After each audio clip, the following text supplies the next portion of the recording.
ये केवल अपने धन के बल पर सभी भगवानों को नीचा दिखा देते हैं और उसी धन के बल पर बड़े बड़े महामंडलेश्वर श्री महंत रामानंदाचार्य शंकराचार्य आचार्य प्राचार्य कितने लोग जाकर जय स्वामी नारायण।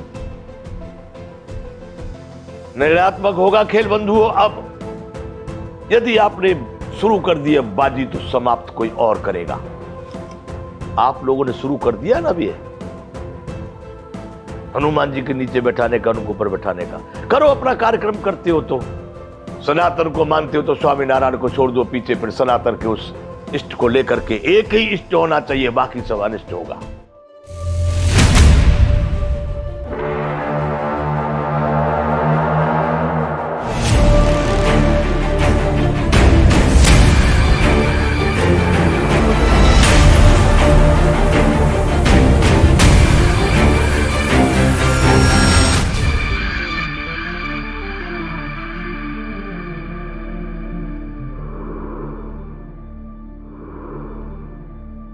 जय विश्व बंधु। बंधुओं, मेरे विश्व बंधुओं, भारतवासियों, ये समय है अब पूरे भारत को,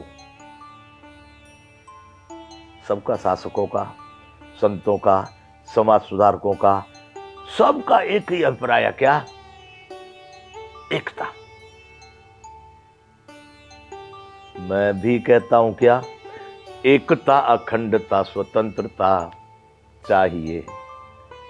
भारत में मानव को विश्व बंधुता चाहिए, विश्व के मानव को विश्व बंधुता चाहिए।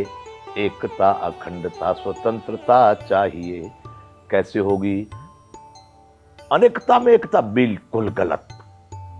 एकता में ही एकता होती है, अनेकता में कोई एकता होती नहीं है। आज मैं ये विषय क्यों कह रहा हूं?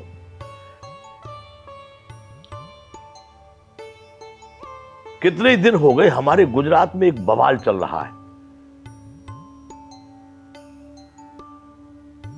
धार्मिक एक संप्रदाय है स्वामी नारायण, और दूसरी तरफ अनेकों संत महात्माओं का पता नहीं क्या विवाद है। ज्यादा मुझे थोड़ा थोड़ा सुनने समझने में आया है जो कि हनुमान जी को नीचे बैठा दिया, स्वामी नारायण को ऊपर बैठा दिया, इस विषय पर कोई विवाद आया। मैं बोलता तो हूं लेकिन इस विषय में कभी बोला नहीं हूं। स्वामी नारायणों के कार्यक्रम को मैं देखा, जानता हूं। यहां मेरे बिल्कुल ठीक पड़ोस में लगभग 2016 में एक बहुत बड़ा इनका कार्यक्रम हुआ था। स्वामी नारायण संप्रदाय का कार्यक्रम कोई हल्का नहीं होता। करोड़ों में कितने करोड़ हो सकते, 10, 20, 25, 50, 100 कितने करोड़ हो सकते खर्चे का क्या मालूम। तो यहां मैंने जो देखा मैं बताता हूं। आज चिंतन में इस विषय पर कर रहा हूं।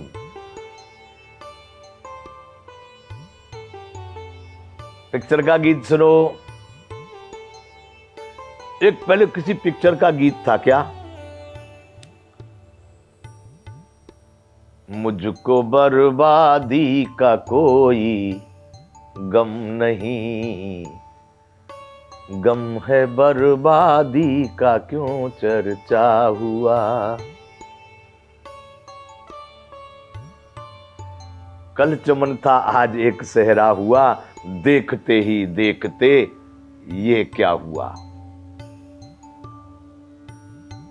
कहना क्या चाह रहा हूं मैं? आज स्वामी नारायण और दूसरे अन्य संत, अन्य संप्रदाय या अन्य किसी भी ग्रुप के हों,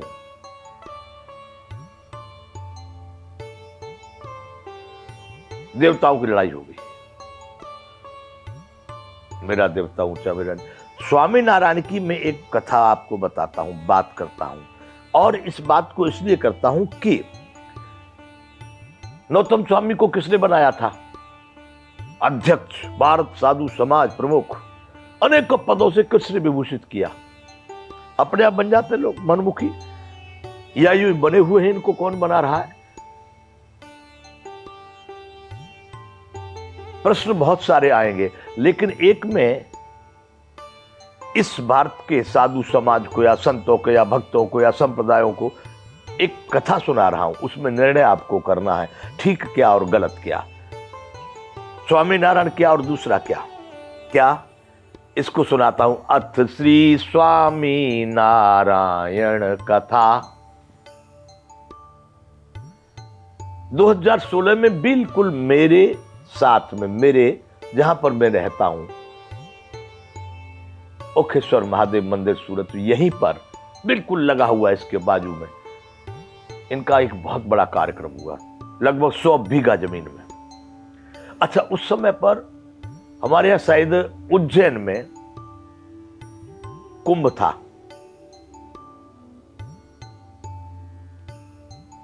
अप्रैल मई की बात है। हम कुंभ करके आए थे या और दूसरा कोई कार्यक्रम रहा हो, तब यहां आके देखा बरसात के बाद नवंबर में इनका कार्यक्रम शुरू होना था। नवरात्रि में बरसात हो गई, पानी भर गया खेतों में। यहां पर तालाब है दो। बंधु जब मैं आया तो मैंने यहां पर 2 संतन के, एक उनसे मेरा परिचय था, श्रीजी नंदन, और दूसरे एक मुनि बंदन, और भी बहुत सारे इनके संत में, सब बड़े बढ़िया पढ़े लिखे, कोई इंजीनियर, कोई डॉक्टर, कोई इलेक्ट्रिकल, कोई मैकेनिकल, कोई सिविल, ऐसे लोग साधु वेशभूषा में।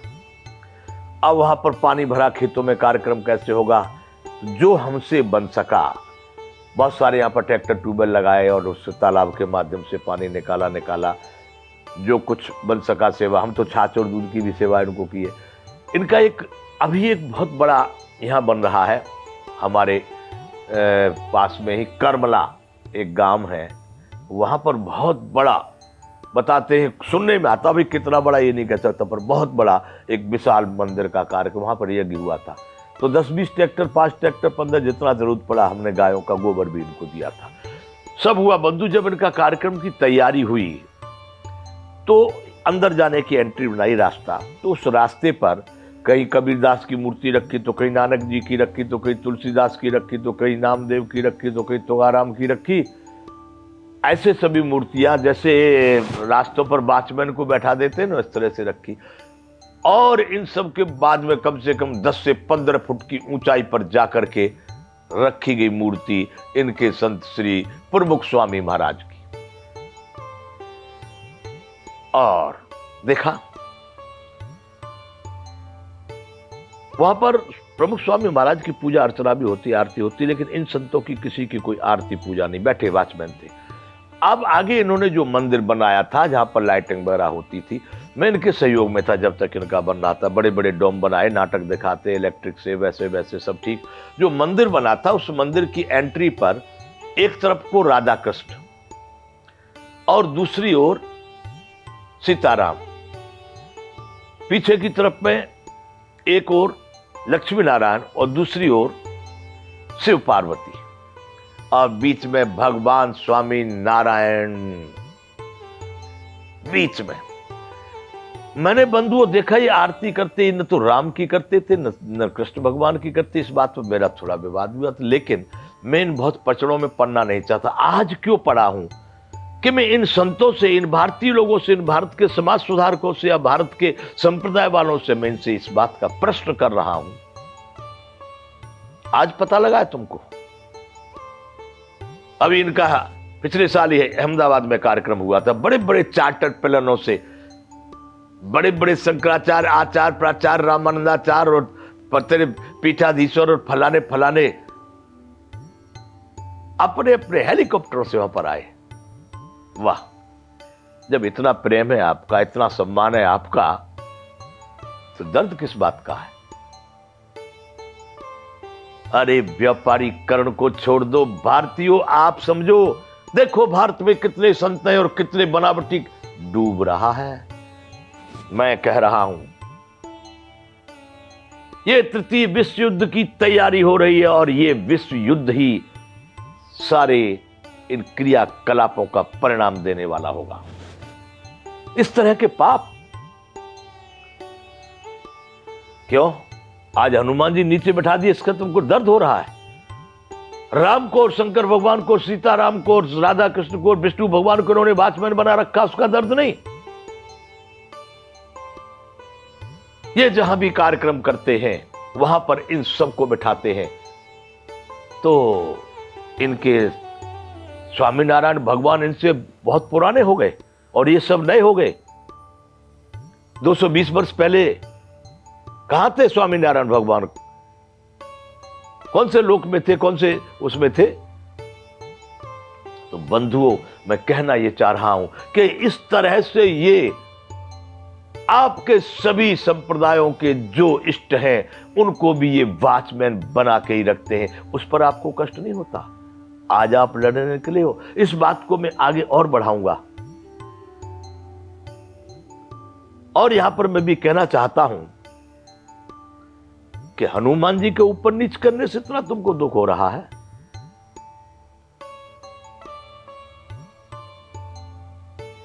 गलत कह रहा हूं तो प्रमाण दूंगा साहब।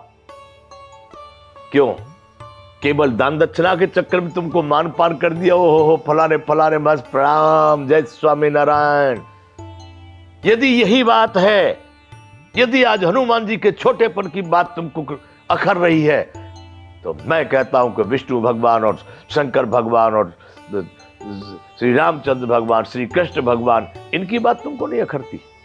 इनको ये वॉचमैन बना के रखते हैं। यदि यही है तो अपने भगवान को रखे नीचे, आने चाहिए टॉप लेवल से।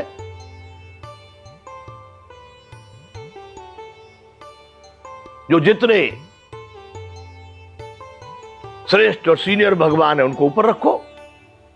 क्यों करते हो? फिर मैं कहना चाहता हूं, क्यों इतने संप्रदायों में इस भारत को बांट रहे हो?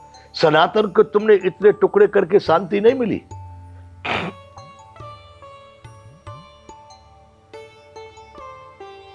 बंधुओं, मेरा प्रश्न है,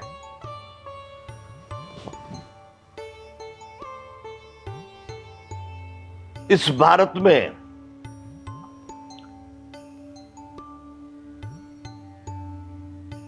हिंदू समाज से, हिंदू अभी भी इन्होंने एक निवेदन दिया है, सभी हिंदू सनातन हिंदू।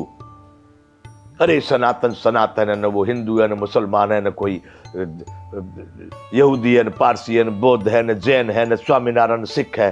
सनातन मात्र सनातन है।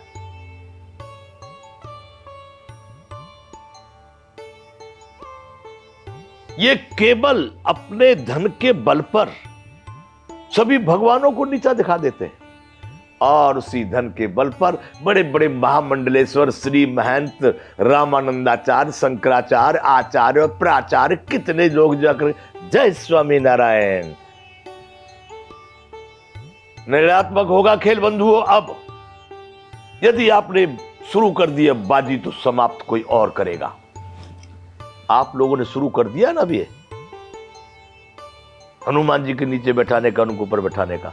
करो अपना कार्यक्रम। करते हो तो सनातन को मानते हो तो स्वामी नारायण को छोड़ दो पीछे, फिर सनातन के उस इष्ट को लेकर के एक ही इष्ट होना चाहिए, बाकी सब अनिष्ट होगा।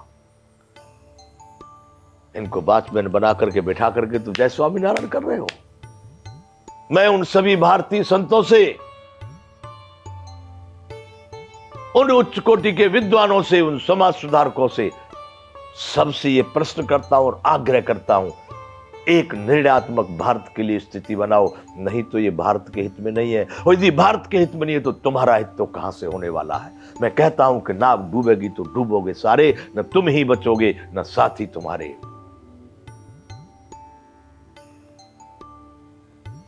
इस तरह का खलबंडल आपस में किसकी हंसी हो रही है? क्या प्राप्त हो रहा है आपको इससे? आपको लग रहा होगा, लेकिन हवा तो चल रही है। आज मैं इस बात को यूं इसलिए कह रहा हूं कि मेरा तो कहीं कोई पद के महंत के, श्री महंत के बना हूं, निकला हूं संत होने के लिए और होकर रहूंगा। आज भी साधक हूं, परंतु निर्णयात्मक स्थिति हमने भी आज 48 वर्ष गुजार दिए हैं इस वेशभूषा में और जंगलों में रह के। हम भी अब इस कार्य में अपने को समर्पित करेंगे।